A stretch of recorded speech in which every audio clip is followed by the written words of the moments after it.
Kepala Kantor Wilayah Kementerian Agama Provinsi Aceh Muhammad Daud Pakeh bersama rombongan dari Forkompimda Aceh Timur tiba di Dayah Amal, Gampung Besar Seberang, Perlak, Aceh Timur untuk menghadiri acara peringatan Hari Santri Nasional Provinsi Aceh Senin 23 Oktober 2017.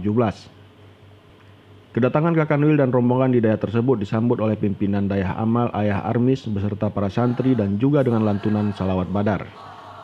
Dalam kesempatan tersebut hadir Gubernur Aceh yang diwakili oleh staf ahli bidang keistimewaan SDM dan hubungan kerjasama Abdul Karim MSI, Kankemenak Kabupaten Kota, Bupati, pimpinan dayah dan sejumlah tamu undangan lainnya. Peringatan Hari Santri Nasional Provinsi Aceh tahun 2017 di Dayah Amal Aceh Timur juga dihadiri ribuan tamu undangan lainnya.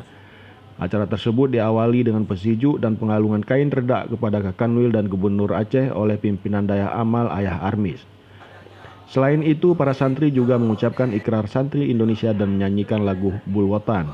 Menariknya, pada acara itu juga ikut dimeriahkan dengan demo pesawat karya santri Dayah Amal Aceh. Peringatan Hari Santri Nasional tingkat Provinsi Aceh baru pertama dilaksanakan dan Kepala Kantor Wilayah Kementerian Agama Provinsi Aceh Muhammad Daud Pakeh menetapkan Dayah Amal sebagai tuan rumah. Muhammad Daud Pakeh menyampaikan bahwa santri merupakan garda terdepan dalam berjuang dan konsisten dalam menjaga keseimbangan dan perdamaian negeri. Perjuangan ulama, kiai, tengku, dan santri jelas menjadi catatan sejarah yang strategis dalam memperjuangkan dan mempertahankan kemerdekaan Republik Indonesia.